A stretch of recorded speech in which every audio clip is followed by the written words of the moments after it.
ಹೇಳಿಕೊಡ್ತಾ ಇದ್ದೇನೆ. ಯಾರ ಕಣ್ಣಿಗೂ ಬೀಳಬೇಡ.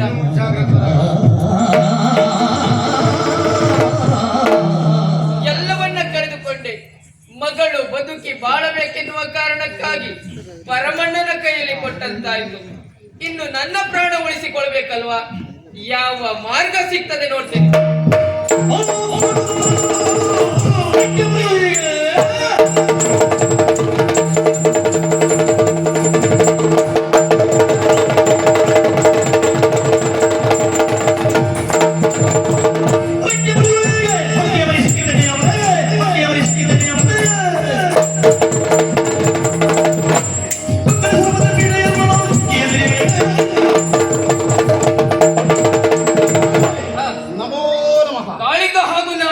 ನಿಮ್ಮಿಬ್ಬರ ನಮಸ್ಕಾರಕ್ಕೆ ತಿರಸ್ಕಾರ.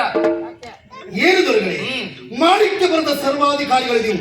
ಪ್ರಜೆಗಳಾಗಿರುತ್ತ ನಾವು ಬಂದು ನಮಸ್ಕರಿಸಿದಾಗ ಎರಡು ಕೈಗಳನ್ನು ಎತ್ತಿ ಆಶೀರ್ವಾದ ಮಾಡಬೇಕಾಗಿತ್ತು. ಬದಲಾಗಿ ತಿರಸ್ಕಾರ ಮಾಡುವುದು ಸರಿಯಾ? ತಿರಸ್ಕಾರ ಮಾಡುವುದಕ್ಕೂ ಕಾರಣ ಉಂಟಾ? ನನ್ನ ಪರಿಸ್ಥಿತಿ ಹೇಗೆ ಇದೆ ಅಂತ ಈಗಾಗಲೇ ನಿಮ್ಮಿಬ್ಬರಿಗೂ ಗೊತ್ತುಂಟು. ಕಾಡ ಪ್ರದೇಶವನ್ನ ಸೇರಿದವನಿದ್ದೇನೆ.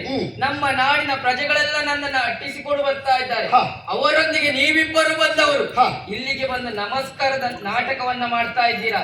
ಅದೇ ಕಾರಣಕ್ಕೆ ತಿರಸ್ಕಾರ ಕೊಟ್ಟಿದ್ದ. ಇದು ನಾವು ಕೊಡುವಂತ ಕೊನೆಯ ನಮಸ್ಕಾರ. ಕೊನೆಯ ನಮಸ್ಕಾರ ಯಾಕೆ? ಮತ್ತೆ ಮರಳಿ ನಾಡನ್ನು ಸೇರುವುದಕ್ಕೆ ನಿಮ್ಗೆ ಅವಕಾಶಗಳಿಲ್ಲ. ಕಾಡಿಗೆ ಬಂದವನಿಗೆ ಮರಳಿ ನಾಡಿಗೆ ಬರುವುದಕ್ಕೆ ನನಗಾಗುವುದಿಲ್ವೇನಾ? ನಾಡಿನ ಪ್ರಜೆಗಳೇ ನೀವೇ ವಿಷ ಹಾಕಿದ್ದೀರಿ ಎಂಬುದಾಗಿ ಬಲವಾಗಿ ನಂಬಿ ನಿಮ್ಮನ್ನು ನಾಡಿನಿಂದ ಓಡಿಸಿದ್ದಾರೆ.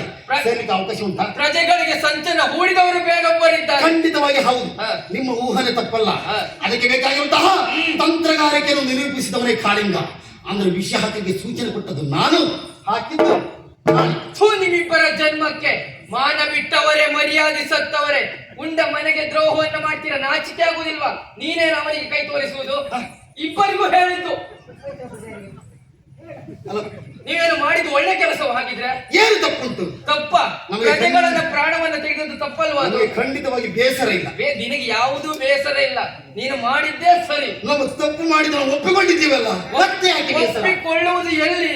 ಕಾಡಿಗೆ ಒಂದು ಒಪ್ಪಿಕೊಳ್ಳುವುದನ್ನ ನಾಡಲ್ಲಿ ಇದ್ದಾಗ ಒಪ್ಪಿಕೊಳ್ಳಬೇಕು. ಯಾಕಾಗಿ ಕಾಡಿಗೆ ತಪ್ಪು ಮಾಡಿದ್ದಾನೆ? ಯಾಕಾಗಿ? ಕಾರಣ ಉಂಟು. ಯಾವುದು? ಮಾಣಿಕ್ಯಪುರದ ಸರಪಂಚನಾಗಬೇಕೆಂಬುದಾಗಿ ನನ್ನ ಆಸೆ. ನನ್ನ ಬದುಕಿಗೆ ಮುಳ್ಳಿನಂತಿರುವಂತ ನಿಮ್ಮನ್ನು ಕಾಳಿಂಗ, ಆಸೆಯನ್ನ ಪಡಬೇಕು, ಆದ್ರೆ ಅತಿ ಆಸೆ ಯಾವತ್ತೂ ಪಡಬಾರದು. ಪೀಠಕ್ಕಾಗಿ ನೀನು ಆಸೆಯನ್ನ ಪಟ್ಟವನು. ಪ್ರಜೆಗಳಿಗೆ ಒಳ್ಳೆ ಕೆಲಸವನ್ನ ಮಾಡಿದ್ದೆ ಹೋದಂತಾದ್ರೆ ಪ್ರಜೆಗಳೇ ಮುಂದೊಂದು ದಿನ ನಿನಗೆ ಪೀಠವನ್ನ ಏರಿಸ್ತಾರೆ. ಅವರ ಪ್ರಾಣವನ್ನ ತೆಗೆದಂತೆ ಹೋದಂತಾದ್ರೆ ನಿನ್ನದು ಆಡಳಿತ. ಇಂದು ನಮಗೆ ಪೀಠ, ಮುಂದೆ ಪ್ರಜೆಗಳ ಹೃದಯ ಸಿಂಹಾಸನವನ್ನು ಹೇಗೆ ಏರಬೇಕೆಂಬುದಾಗಿ ಮತ್ತೆ ಕಾಳಿಗೆ ಯೋಚನೆ ಮಾಡ್ತಾನೆ. ನಿನ್ನ ಜೊತೆಗಿದ್ದವನು ಯಾರು? ನಾಣಿ. ಅವನಿಗೆ ಎಷ್ಟೆಲ್ಲ ನಾನು ಸಹಾಯವನ್ನ ಮಾಡಿದವನು. ನನ್ನ ಜೊತೆ ಇದ್ದೇ ನನಗೆ ಮೋಸವನ್ನ ಮಾಡಿದ್ದಾನೆ. ಇನ್ನು ನಿನ್ನನ್ನು ಸುಮ್ಮನೆ ಬಿಡ್ತಾನ? ಸಹಾಯ ನೀವು ಮಾಡಿದ್ದ? ಸಹಾಯ ಮಾಡಿದ್ದೇನೆ. ಬದುಕಿನಲ್ಲಿ ಇಲ್ಲಿವರೆಗೂ ಸಹ ಗುಡಿಸಲು ಮನೆಯಲ್ಲೇ ಕಾಲವನ್ನು ಕಳೆದುಕೊಂಡಂತಹ ನಾಣಿಗೆ ನೀವು ಕೊಟ್ಟಂತ ಕೊಡುಗೆ ಅಂತ ಬೇಕಲ್ಲ? ಕೊಡುಗೆ ಎಲ್ಲಾ ರೀತಿಯಾಗಿ ಕೊಡುಗೆ ಕೊಟ್ಟಿದ್ದೇನೆ. ಅವನು ಉಳಿಸಿಕೊಳ್ಳುವ ಯೋಗ್ಯತೆ ಅವನಲ್ಲಿ ಇಲ್ಲುವ? ನಾಡಿನಿಂದ ಹೆದರಿ ಬಂದವರು ನೀವು. ಹೆದರಿ? ಕಾಳಿಂಗ, ಬೇಟೆಗಾರನ ಮೋಸದ ಬಲೆಗೆ ಸಿಂಹವೂ ಕೂಡ ಬಂದಿ ಆಗ್ತದಂತೆ. ನಿಮ್ಮ ಮೋಸದ ಬಲೆಗೆ ನಾವು ಬಿದ್ದದ್ದ. ನಮ್ಮ ಕೈಗೆ ನೀವು ಸಿಕ್ಕಿದ್ದೀರಿ. ನಿಮಗೆಲ್ಲ ಹೆದರಿ ಬರುವಂತ ಅವಶ್ಯಕತೆ ಇಲ್ಲ. ನಾನು ಓಡಿ ಬರುವುದಕ್ಕೂ ಕಾರಣ ಉಂಟು. ನನ್ನನ್ನ ನಂಬಿ ಒಂದು ಜೀವ ಉಂಟು. ಆ ಕಾರಣಕ್ಕಾಗಿ ನಾನು ಓಡಿ ಬಂದವನ. ನಿಮ್ಮನ್ನು ನಂಬಿದಂತ ಜೀವ? ಹೌದು. ಯಾವ ಜೀವ? ನನ್ನ ಮಗಳಿಗಾಗಿ ನಾನು ಓಡಿ ಬಂದವನು.